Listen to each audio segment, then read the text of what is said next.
So, when you think of Vietnamese food, what's the first thing that comes to mind? For most people, I'd bet it's the classics. Oh, absolutely. It's got to be pho or banh mi. Right, that beautiful, soul-warming bowl of pho or maybe a crispy, savory banh mi. They're iconic. They are. Yeah. But the sources we looked at suggest something really interesting. What is? That the real secret to that flavor, that unforgettable taste, isn't actually locked away in one single recipe. It's something more foundational. What if it's an alchemy?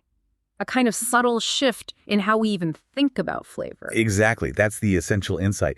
We tend to obsess over ingredient lists, right? The step-by-step process. Yeah, and the mechanics of it. But the foundational logic of the cuisine is, well, it's far more elegant. It's about moving past the recipe level.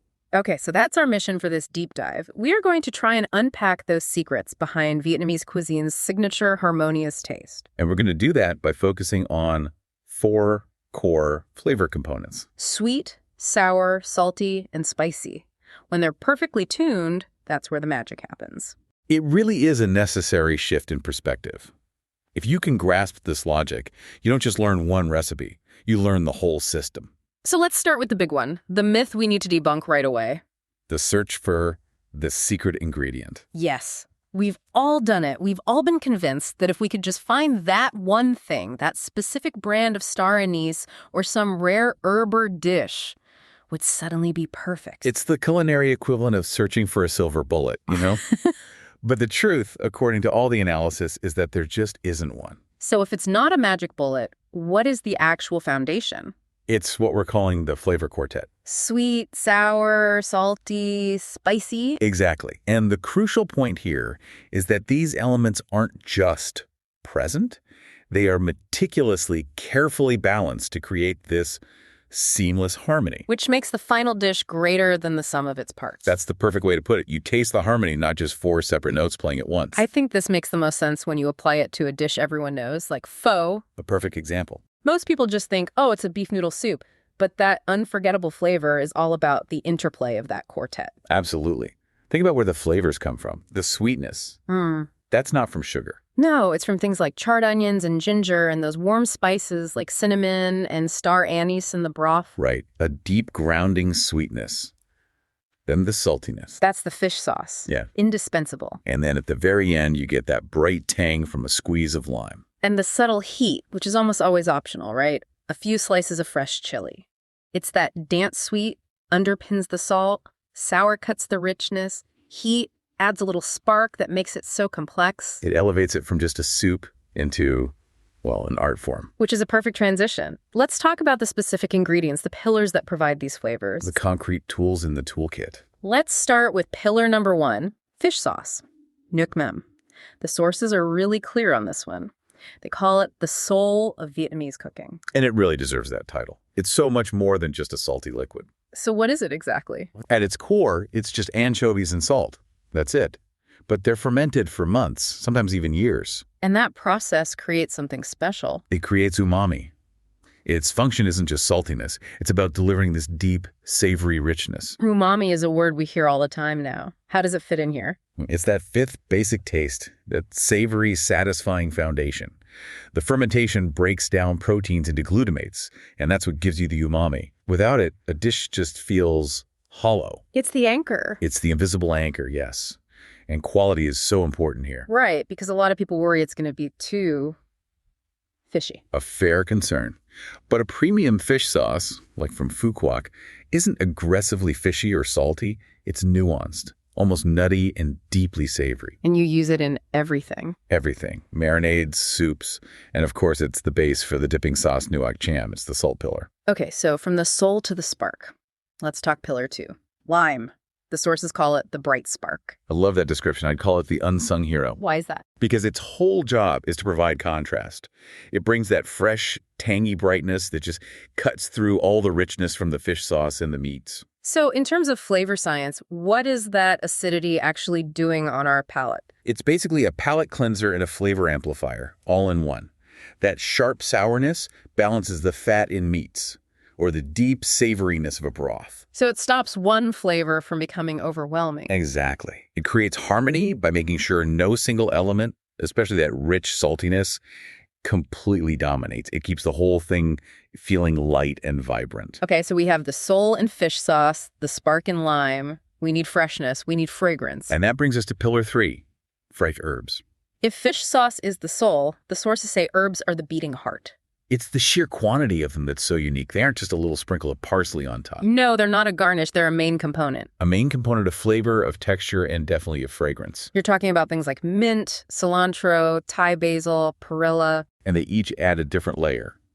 Thai basil and cilantro, for instance, they're what give pho its incredible aroma. And then in something like a fresh spring roll, a goi kun. It's the cooling mint and the peppery perilla that give you that burst of freshness in every bite. I think that generous use of herbs is what makes the food feel so alive. It's a full sensory experience. You're engaging your taste, your nose, your eyes. Definitely. And that leads to our final pillar, number 4, chili. The subtle heat. This is an interesting one because I think a lot of people might find Vietnamese food less spicy than, say, Thai food. And that's a key distinction. The intention is completely different. It's not about overwhelming heat. Never. The spice is there to enhance the other flavors, not to dominate them. It's meant to be a gentle, lingering warmth that just adds a bit of excitement. It's there to lift everything else up. Precisely. It doesn't want to overpower that delicate balance you've so carefully built. And you see it in different forms, right? Of course. You get the clean, sharp heat from a fresh slice of chili in your soup.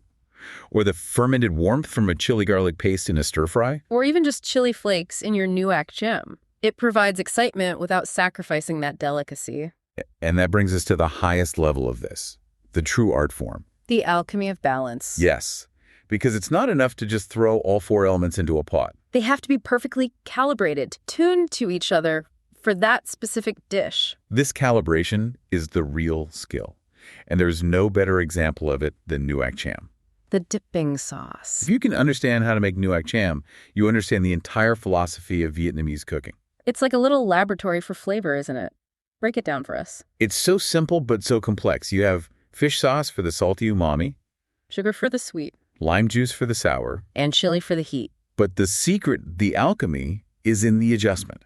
It's a liquid version of the flavor quartet, and it is never a fixed recipe. Right. You're constantly tasting and adjusting. Always. Is the lime extra sour today? Is the fish sauce a bit saltier? You adjust. A little more sugar softens the sharp edges. A bit more lime brightens it up. It's all based on instinct. And you see that in bigger dishes, too, like bun cha. Oh, bun cha is a perfect symphony of this. A classic Hanoi street food. You have the sweet, caramelized grilled pork. Served in a dipping sauce that is itself a perfect quartet. And then that's balanced against tangy pickled vegetables. And then you add the fresh herbs and optional chili. It's a collision of flavors and textures and even temperatures in every single bite. It is. And that leads to maybe the most fascinating part for anyone trying to learn this at home. Which is what the sources call beyond the recipe, sensory cues. Exactly. This idea that many experienced Vietnamese cooks don't use measuring spoons. They rely on their senses. Which can be a little intimidating. It can be, but it's also where cooking moves from being a science back to an art. So how are they using Syras besides taste, like smell? Smell is huge. When you're making nuac cham, the sharp saloising of the lime, the pungency of the fish sauce, those aromas tell you if the balance is off before you even taste it. It's all about taste memory, too. That internal library you build up that tells you this needs just a little more brightness. Precisely. And while it seems daunting, it's actually incredibly empowering for a home cook. Once you understand the logic of the quartet, you can trust your senses and break free from a rigid recipe. So let's tie this all together. What is the one core takeaway you want our listener to leave with? That the beauty of Vietnamese cuisine is in this paradox. It's incredibly simple in its components, but deeply sophisticated in its balance. And that world of flavor is unlocked by mastering that balance. The tension between the umami of fish sauce, the freshness of herbs, the acidity of lime, and the warmth of chili. That's where the harmony is created. So here's the final thought for you, the learner, to take away from this. Don't be afraid to experiment. Please don't. Take this advice and try making your own nuac jam. Start with a basic recipe, and then just play with it. Add a little more sugar, a bit more lime. Adjust it until it tastes perfect to you. Let your own palate be the guide. Trust your instincts. Once you can do that, you're not just following a recipe, you're truly cooking. You become a global citizen of the kitchen. We really hope this deep dive into the alchemy of Vietnamese flavors has inspired you.